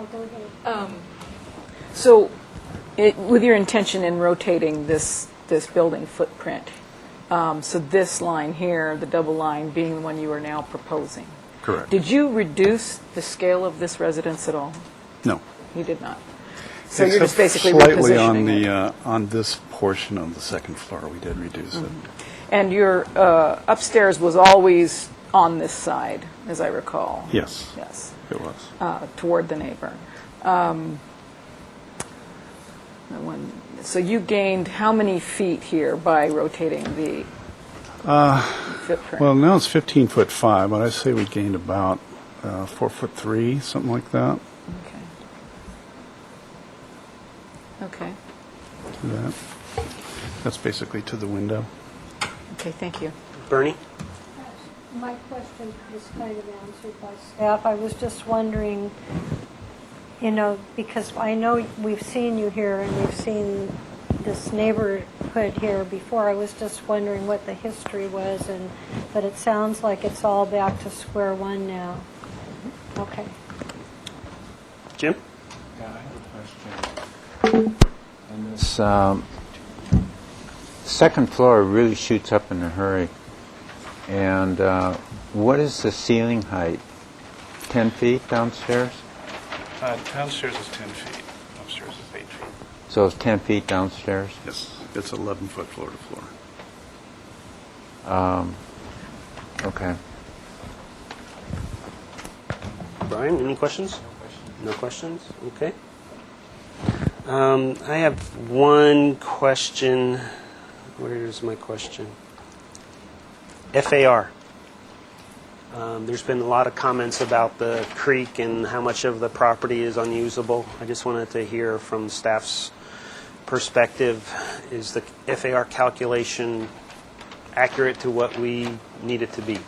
Yeah, the agenda is accurate. The applicant did provide lot information and verified that the lot is approximately 15,534 square feet, and therefore the FAR applies to, as a requirement, to lots less than 15,000 square feet, and a guideline for lots greater than 15,000 square feet. So as this proposal sits, it is 85% of a guideline FAR. And there's no requirement to take away a creek dimension or anything like that? No, at this point, the comment I made earlier, that's Creek's recommendation as far as their perspective, seeing this as a vacant lot and seeing this, they would like to have you guys look at potentially a 50-foot setback. That is their recommendation that we're passing forward to you. This becomes the board's discretionary review as far as site plan, design, layout, footprint, et cetera. So not a FAR, but a setback kind of recommendation? Yeah, it's Okay. specifically a setback for the creek and potential erosion, not for FAR. So, yes, Bernie? So the 50-foot recommendation by staff, is this project 50 feet back, or how far back is it? No. This line represents the 50 feet. Yeah, I'll let the architect answer that question. Again, I kind of went through the percentages that were over. So. Yeah, Bernie, this line here, this dotted line here represents a setback from the creek The top edge. of creek. Yeah, this line here. Top of bank. Right? It's confusing because there's 2 or 3 different plans on here, but the existing house currently is way past that setback. So what I think the applicant is trying to do is show the existing house is here, and what we're building is effectively the same general setback. Thank you. Yes. I think that's the idea. Correct. Okay, so let's move to comments if anybody has no additional questions. Yes, I have some comments. Brian. I did review the previous approved plans, which were designed, and I'm very uncomfortable. Oh, sorry. Welcome to Santa Barbara. Yeah, there's a lot about this house that I don't think is compatible with the neighborhood in terms of bulk and scale. I think a lot of the detailing is, when I look at the original approved plans, even though they're not valid, it was more of an Andalusian farmhouse look that was adopted, which is extremely simple. It's a very simple kind of, because it kind of intonates that a farmer built the house. And I'm thinking this house kind of introduces a lot of stuff going on that really doesn't work successfully. I think the plate heights need to be, the plate height needs to be lowered on the first floor. I also feel that the rooms inside are large. They could be reduced. I think some of the rooms can be eliminated or combined. I think that's some way to look at it. Soften the impact of the way the garage is out in the front, because the first thing you see is the garage. So I mean that's my first comment. But the way it's designed now, I can't support it in terms of the compatibility in the neighborhood. Thank you. Jim? Yeah, I have a comment. Yeah, I agree. On the plate height and the second floor being up 11 feet, and you can kind of see from the model, it just really shoots up in a hurry. And then you look at the first floor plate height, and it just really makes this, look really massive. I don't see why, this looks right down on the neighbor's swimming pool. There's a lot of wasted space here, which I think you could move that in and take advantage of that. Can I explain the logic behind that clear story? My wife has a museum in town, and would like to experience some of that in our house. And direct light... You can speak into the mic, sir. And keep it brief, light please. is bad on any type of art collectibles. And so that's what drove the clear story, the indirect lighting into the space that we would have our pieces. I think we understand that. Oh. Jim? Well, I think you can still get indirect lighting without, and moving this mass over here. Because I think that's a big sore point right here, is this strict two-story. So that's my comment. All right, thank you. Bernie or Denise? Bernie, you want to go last? I'm just... Okay. Good. Yes, Mr. Chair, I agree with everything that's been said thus far. Also, in relation to the creek's comment of the 50-foot setback, well, okay, the original house wasn't set back 50 feet, but it's a new ball game. If you were set back 50 feet, you would have a very small little opportunity here. Right now, you're at 29 feet at the pinch point. Back from the cliff. Now, if you reduce this bulk and scale of this house, you could easily make that 35 feet at least away from the top of slope, which I think would be appropriate in this case. Also, as far as architecturally speaking, I completely agree with Jim that this is just an absolutely bad facade, and that this looks like this is a separate house from this to me. It looks like this was a bad addition that got stuck up on top. It doesn't seem integrated at all with this level of the house, and I could not approve the project as it stands. Okay, thank you. Bernie, are you ready? Yeah, thank you. I do agree. I really don't think that this, simply put, really complies with our guidelines. I don't think it's compatible with the neighborhood, and I don't think the size, bulk, and scale are appropriate. So you're on 2-minute time limit. I would echo most of the board members' comments. I think it is aggressive, and one of my biggest concerns is this side, the privacy issue there. But simply put, I think there's too much mass on this site. And right now the design is not simple. Brian made a comment about the previous design. It was much simpler and I think was far better, even though it might have had the same square footage,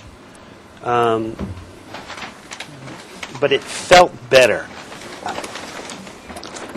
And I haven't re-reviewed this project, but I guess I'm having a difficult time understanding that since it's a very similar nature. well, the thing is there are so many facets of roof planes and bump outs and curves and 45s that the simplicity is lost. In addition, I don't think this project here would probably be favorably reviewed by the board at this point anyway.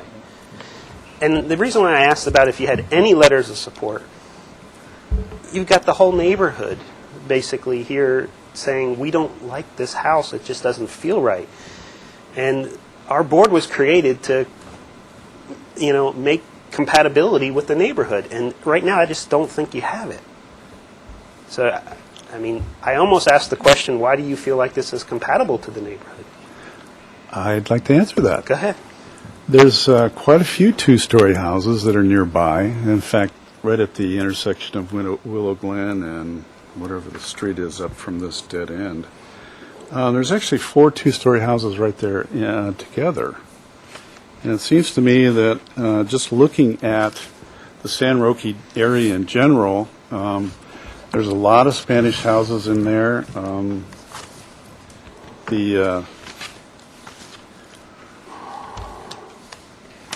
idea that, and this is some of the 2 stories that are. I don't think anybody said Yeah. we were opposed to a 2-story house. And I guess I just don't see where, this is actually more compatible than say something like that what we've developed. I would say it probably is not compatible, but it's a dated structure that was built long before this board existed, and that's the issue. And I think you definitely do have a unique site. I mean, you are pinched on that front, and you've got the creek in the back, and I think... What, as the designer, what is critical about this? I mean, are you going to want this 50-foot setback and push everything toward the neighbor? No. You have to so kind of put that's your not- arms around all of the pieces. That's not something that you're going to be strictly adherent to. So it's basically the bulk of it generally. And the layout. I mean, that you've got this on the side that is intruding upon the neighbor. That's a big issue. That's a huge issue for us. If this was more But this- central or let's in say the this- back or... Discussing this portion of the building, that's kind of lowercase, if it was just that, would that be acceptable? Well, I don't, Again, they're very. I find parts of it probably not needed, and it's all adding to the massing. But if you start taking this mass and moving it to the middle, and you have 1-story elements on that side, and it's just a simpler design, that may work, because that's kind of what was there before. I understand your frustration, and it's not our place to tell you how I to design your house. know that too. But we can give you cues like make it simpler, make it, it's got a smaller and Yeah, well, simpler. play heights definitely, and this area in the middle where we're just trying to bring in natural light. Again, there's maybe other ways of doing it, but I don't think that's helping your project at all. And these windows here are very modern. That's another comment. I don't think the window style matches the building style.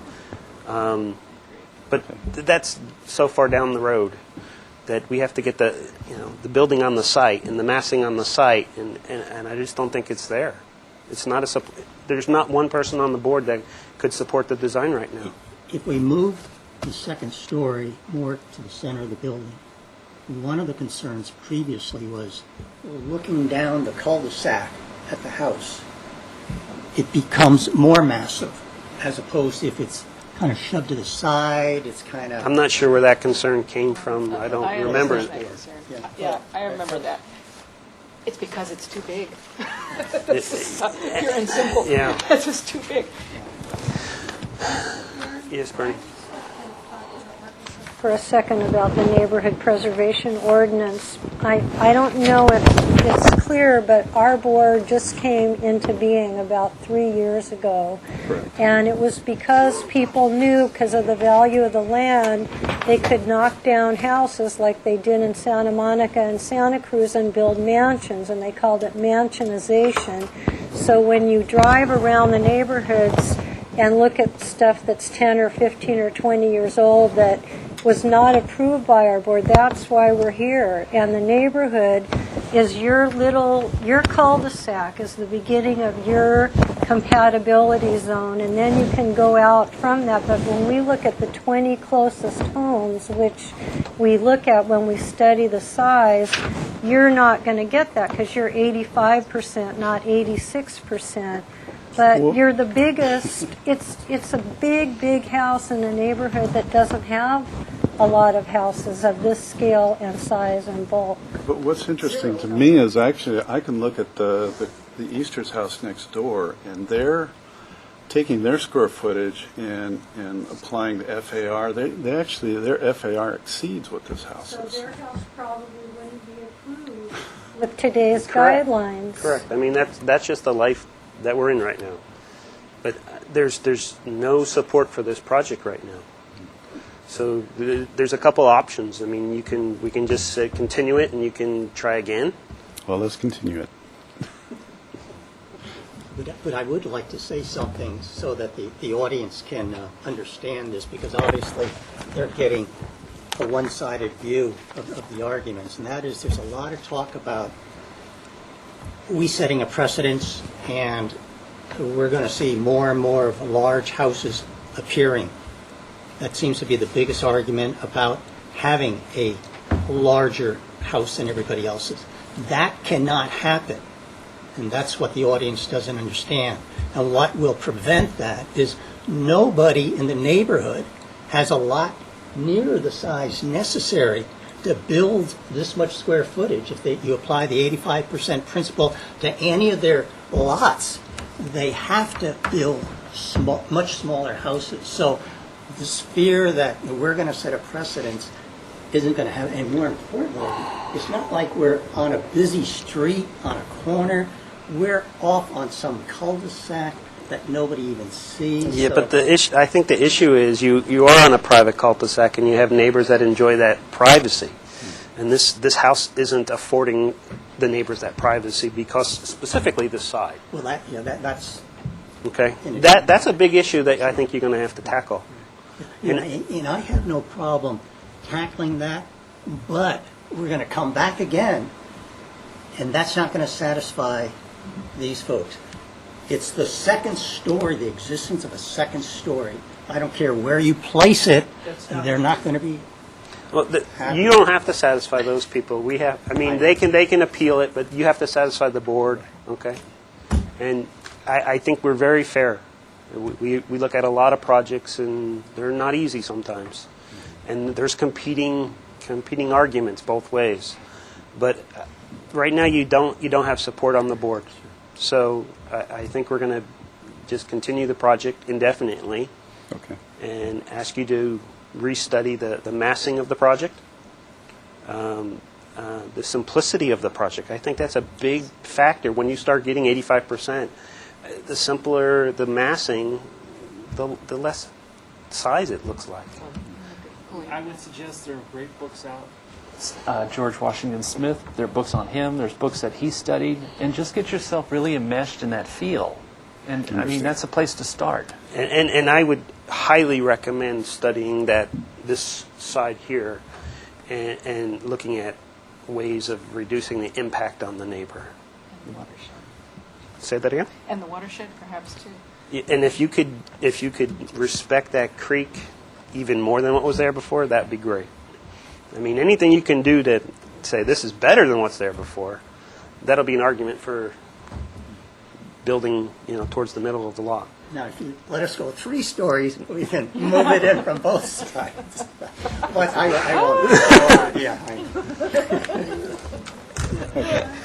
Just wondering if I could just add one thing, is if you're concerned about the neighbors and all that, and I just want to remind you that in our book, and I'm sure you've looked at this before, and it has the good neighbor guidelines, and a lot of projects that come in here where there's controversy, they try to come to a compromising project, and then they invite everybody, bring wine, bring cheese, come over, let's get on the same page before you come back to see us, and then you'll have a group full of, people that maybe they don't want a second story, but you can have a second story, and we can't say that you can't because it's not in the guidelines. We're pretty strict about what we follow, and hopefully, we can get balance in the community. I think that's a good point, and it may resolve some issues before you get here, and specifically this neighbor. But you're going to have to talk to a couple neighbors to get everybody comfortable with the size of this project. On both of those points, so that we're not portrayed as ogres. When we were approached to meet with the Easters and the architects, the Easters and I have nothing new to contribute. We've heard each other for 2 years. But that's why I brought together the architects. What was being discussed were architectural issues. So we took the initiative and got the architects together because I felt they're the people. And what came out of that was nothing satisfactory to the easters. As a matter of fact, the recommendation was we should move and sell the house to them. So the moral of the story is I kind of knew she didn't have anything new to say. Okay, so that's your burden now to satisfy. So, Gloria, I made some comments. We didn't really make a motion yet. Is anybody? It's comments only. It is comments, but we still need a motion. Yeah, if you could read that, and if somebody could put. We study the massing and the simplicity. We study the side with regard to privacy of the neighbor. We study the proximity to the creek. Well, we study the size. Mass bulk and scale. Yeah, not just to the neighbor. I mean, the side. The side. And then maybe consider restudying the entire location of the second story. To add that. So who's going to first that And motion? plate heights, and also to. Well, that's all part of the massing. Okay. Yeah, that's all part of that massing. Just wanted to make sure. So Brian's going to be first, second by Denise. Comments, additions, any landscaping, Yeah. creek issues, development on the bottom. Creeks wants to see a landscape plan and the typical requirement. Right, to natives in the watershed and from top of slope down. Okay. Any further discussion? Say that again? That takes care of it. Mr. Chair, if I actually, sorry to bring this up at the last moment, but just wanted to make sure the board was also realized in the site plan, the proposed 6-foot wall, which I know the board, that would generally be, if they were proposing to do that alone, that would be a design review trigger for a wall in the front yard over 3.5 feet. So I just wanted to make sure you guys saw that and make We didn't really to make stress it, comments. but I would have the applicant provide documentation that is compatible to the neighborhood, meaning show examples of that, or is this foreign to the neighborhood? And so we got a first, a second. Let's take a vote. All those in favor? Aye. Aye. Opposed? Motion carries. Thank you for everybody coming. Thank you. So we don't have any more work on our agenda, so we're going to stand adjourned. Make my son birthday dinner.